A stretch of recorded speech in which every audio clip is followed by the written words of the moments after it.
Subscribe करें और video सबसे पहले अपने मोबाइल पर पाने के लिए बेल आइकन को दबाएं।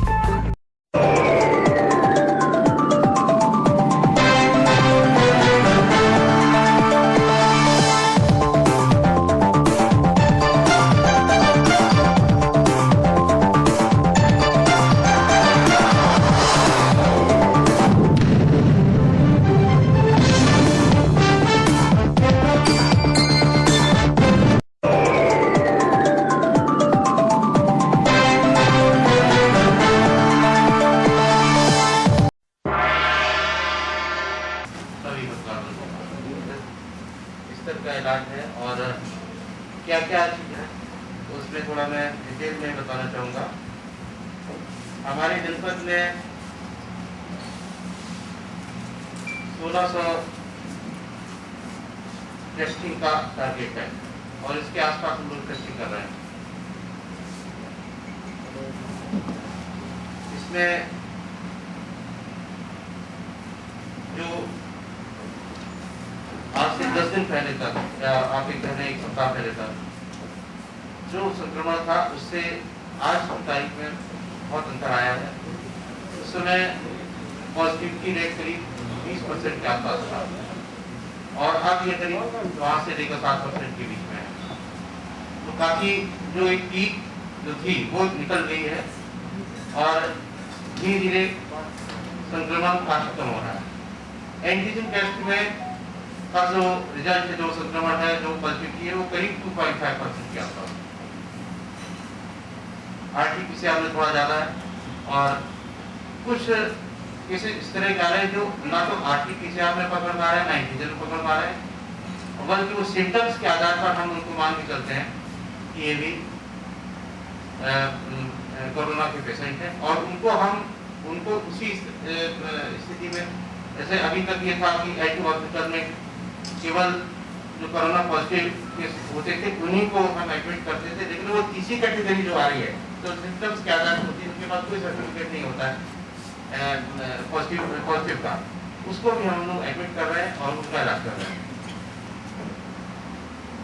हमने पिछले एक सप्ताह से 18 जनपद स्तरीय अधिकारियों की टीम गठित कर रखी है, जो कि प्रत्येक अधिकारी 2-2 गांव देखने जाता है और उस गांव में जाकर वो केवल एक जगह बैठता नहीं है बल्कि गलियों में घूमता भी है और वहाँ पर जो निगरानी समिति है उससे पूछकर, निगरानी समिति पहले से ही पूरा रिकॉर्ड रखती है कि कितने घरों में पॉजिटिव केस रहे हैं, कितने घरों में बुखार आ रहा है लोगों को और खांसी जुकाम के मामले कितने हैं, वो जानकारी उनके पास होती है। और नहीं भी होती है तो भी वो गलियों में जाकर, मैंने निर्देश किया है कि सभी गलियों में जाकर देखें और उससे पूछे, घरों बिल्कुल ही इकट्ठा पूछें कि आपके घर में कोई व्यक्ति बीमार बुखार तो नहीं है, उसको खांसी जुकाम से पीड़ित नहीं है।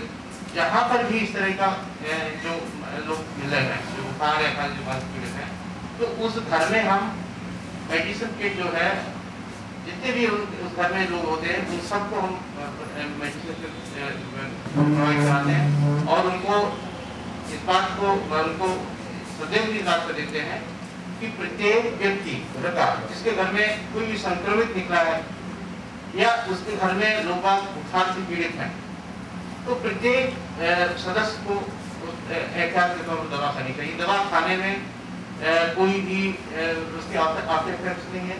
मान लीजिए कोई पॉजिटिव नहीं है या उसको संक्रमण नहीं है तो भी उसको ये दवा खाता है तो उसको कोई नुकसान नहीं होगा, बल्कि ये कोई संभावना होगी वो भी खत्म हो जाएगी। कोरोना का इलाज बहुत सस्ता है यदि हम प्रॉपर तरीके से इलाज करें। जितना अभी तक हम लोगों ने देखा है, आप सब लोग को जानकारी है, बहुत से आपके करीब के लोगों को आपने ट्रीटमेंट भी कराया होगा।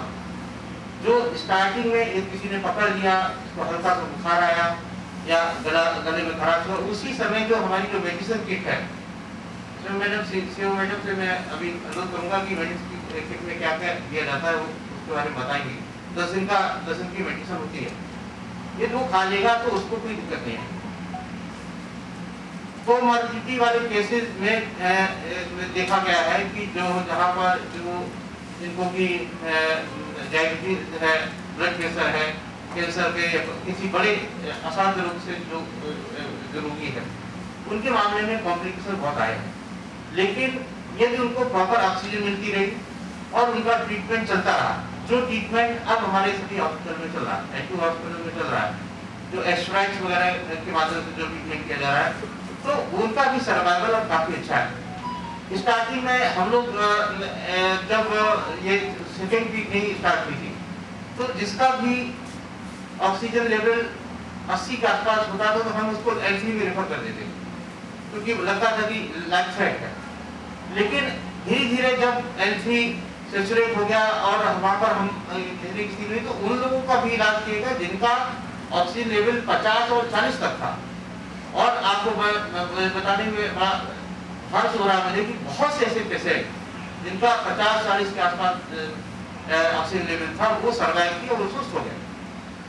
इसमें मैं मीडिया के माध्यम से भी बताना चाहूँ, किसी प्रकार की घबराने की आवश्यकता नहीं, प्रॉपर ट्रीटमेंट होना चाहिए। पहले ऑक्सीजन की दिक्कत अवश्य रही, लेकिन अब इस समय कोई ऑक्सीजन की दिक्कत नहीं है। हमारा एचयू हॉस्पिटल में इस समय आज की तारीख में 41 पेशेंट हैं। और कायमगंज और कमालगंज में मेरे कितने हैं? 7 और 9। कमालगंज में 7 है, कमालगंज में 7 पेशेंट हैं और कायमगंज में 9 है। जो L2 जो मेजर हॉस्पिटल है, इसकी क्षमता 100 बेड की है, कमालगंज की 20 बेड की है और कायमगंज की 15 बेड की है। हमारे पास 75 ऑक्सीजन कंसंट्रेटर थे। अभी हमने 22 ऑक्सीजन कंसंट्रेटर खरीदे हैं। गोवन आश्रय स्थल में हमारे पास जो धनराशि थी, गोवन आश्रय स्थल से तो कोचिंग में जो जनसेवक हमने इकट्ठी की थी, उसमें 10 लाख रुपए के हमने ऑक्सीजन कंसंट्रेटर खरीद के कल ही हमारे पास आए, उनको हम एचयू हॉस्पिटल हमने उनको भेजा। प्राइवेट सेक्टर में हम लोगों ने ट्रेनिंग किया, तो जो मनोज अम्बाल साहब हैं, जो पूर्व एमएलसी हैं, वो एक ऑक्सीजन जनरेटर और रिफिलिंग प्लांट लगा रहे हैं और उन्होंने उसका पेमेंट भी कर दिया है और 25 तारीख तक वो प्लांट स्टार्ट हो जाएगा, जिसमें 70 से 80 जंबो सिलेंडर ऑक्सीजन की क्षमता होगी। इसी प्रकार हमारा पीएम केयर फंड के माध्यम से 100 बेड का जिला अस्पताल जो है, वहाँ पर ऑक्सीजन जनरेशन प्लांट लगेगा। मोहम्मदाबाद में 30 बेड का ऑक्सीजन प्लांट हम लोग जो शुगर के विभाग है वो लगाने जा रहा है। इसके अलावा हमने बरौन में 30 बेड का एक ऑक्सीजन प्लांट अपने आगनी निर्णय लिया है, हम SDRF फंड के माध्यम से वहाँ पर लगाने जा रहे हैं, जो 1 महीने के अंदर अस्तित्व में आ जाएगा। इस प्रकार हम सेकेंड वेव में जो अभी जिसमें हम लोग काम कर रहे हैं, उनके मरीजों को भविष्य में कैसे इलाज दें, और जो संभावित थर्ड वेव है उसके तहत भी जो तैयारियां हम लोग कर सकते हैं, उसके बारे में पूरी तरह तैयारी हम लोग कर रहे हैं। इस दौरान हम लोगों ने, क्योंकि मार्केट में जितने भी मेडिकल से जुड़े हुए इक्विपमेंट थे, सब में सबकी क्राइसिस हो गई, कहीं पर कोई चीज़ नहीं मिलती, बहुत मुश्किल चीज़ें मिलती है। बड़े प्रयासों से और माननीय भोजपुर के विधायक के सहयोग से, उनकी विधायक निधि से हमें 30 जम्बो सिलेंडर 2 दिन पहले प्राप्त हुए हैं और दूसरे विधायकों ने भी हमारे पास अपने धनराशि भेजी है, प्रस्ताव भेजे हैं, हम उन पर काम कर रहे हैं। जहाँ पर भी ये जितने भी मेडिकल इक्विपमेंट्स जो मार्केट से गायब हो गए हैं, जहाँ भी पता लग रहा है हम प्रयास करके उनको खरीदने का प्रयास कर रहे हैं। सबसे बड़ा छोटा सा एक इक्विपमेंट था जिसको क्या बोलते हैं, फ्लो मीटर, एक बहुत ही छोटा, 1,000 से कम की कीमत का होता था, वो 4-5 हज़ार की कीमत, और वो बाजार में उपलब्ध भी नहीं, बड़ी मुश्किल से 50 आज हमको तक मिलने वाले हैं। पिछले 1 सप्ताह से हमें वो जिसको हमने ऑर्डर दे रखा है, वो एक आंध्रा कंपनी है, वो शायद आज हमें उपलब्ध करा देगी। तो फ्लो मीटर के ना होने की वजह से भी हमें बड़ी दिक्कत है, बड़ी छोटा सा आइटम था, जिसकी वजह से ऑक्सीजन के सिलेंडर को हम इस्तेमाल कई बार ऐसा हुआ नहीं हो पाता है। तो ये सब चीज़ें जो है वो हम लोग प्रयास कर रहे हैं कि ये निकट भविष्य में मिल जाए।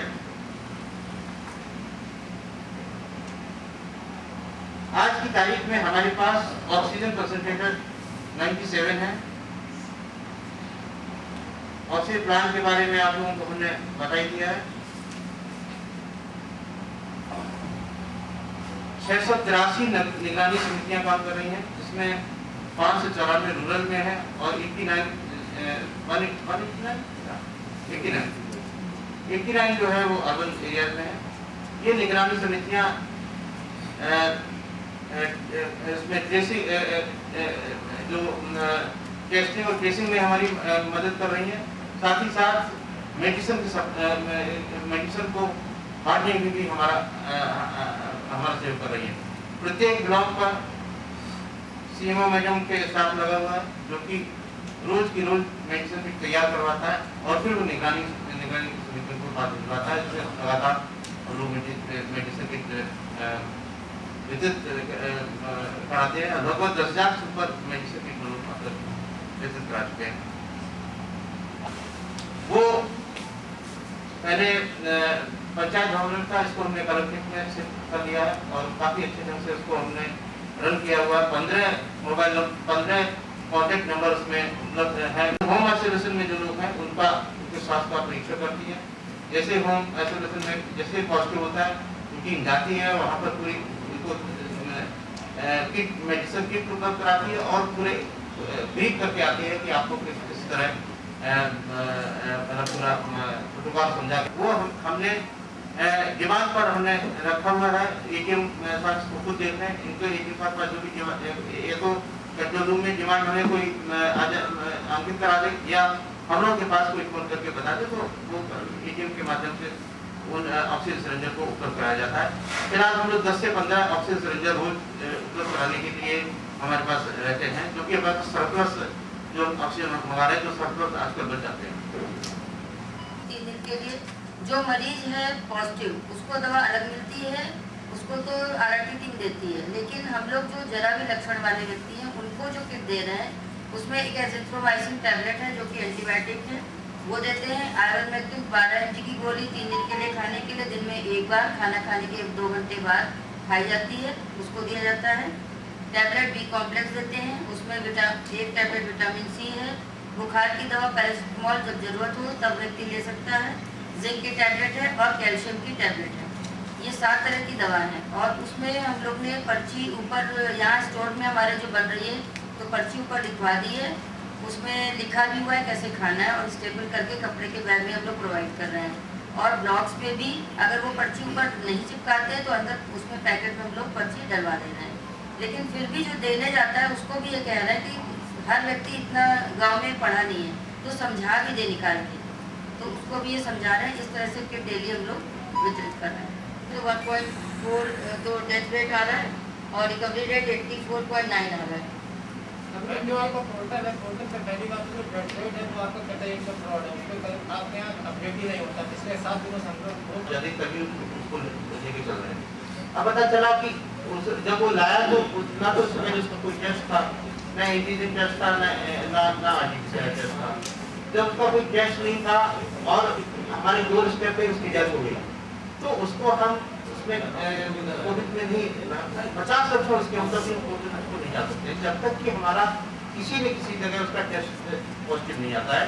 क्योंकि यदि हम ऐसा करेंगे तो अभी बहुत सी ऐसी चीजें होगी जो जिसको लेकर गवर्नमेंट काम करेगी, तो आधार हम क्या लेंगे? फिर तो जो भी व्यक्ति मरेगा तो फिर तो ये हो जाएगा कि सब कोरोना से सबकी डेथ हो रही। क्या आज से जब से कोरोना है इससे पहले की डेथ नहीं होती थी क्या? डेथ तब भी होती थी। तो अब उसका केवल वही तरीका है कि जब तक हमारा एंटीजन या आरटीपीसीआर की जांच में जब तक वो पॉजिटिव नहीं आता तब तक हम उसको कोरोना पेशेंट नहीं कोरोना पेशेंट होता है। तो अब ये कहा गया कि तीसरी कैटेगरी के भी लोग आ रहे हैं, उनको भी हम एलटी हॉस्पिटल या एलवन हॉस्पिटल में उनकी चिकित्सीय सुविधा उपलब्ध हुई। वो अपने लेवल पे भी वो ऑक्सीजन लाए हैं, हमने भी उनकी मदद की है किसी न किसी माध्यम से।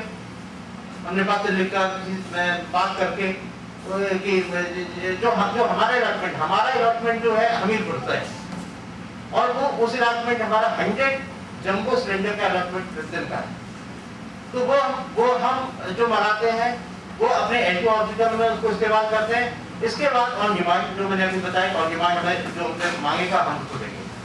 हम वो जो हमारा कोटा है वो हम उन 14 अस्पतालों को उपलब्ध नहीं करा पाए, क्योंकि उतना हमारे पास उनकी डिमांड के हिसाब से हमारे पास उतनी ऑक्सीजन नहीं लगाए हैं। लेकिन हम ही जो हमारे जो एलोपैथिक डॉक्टर्स हैं, हम लोग हैं, हमारी टीम है, अभी हमारे जितने भी यहाँ पे केस एडमिट हुए हैं उनमें ऐसी दिक्कत नहीं आई है। लेकिन हम उनको डेली जब जाते हैं सुबह L2 में जो हमारे डॉक्टर्स हैं उनको इस बारे में नमस्कार, मैं हूं अनिल वर्मा शेखर। उम्मीद है आपको हमारा ये एपिसोड पसंद आया होगा। आप इसे लाइक करिए, अपने दोस्तों के साथ शेयर करिए और हमारे चैनल को सब्सक्राइब करिए। यही आपसे निवेदन है। धन्यवाद।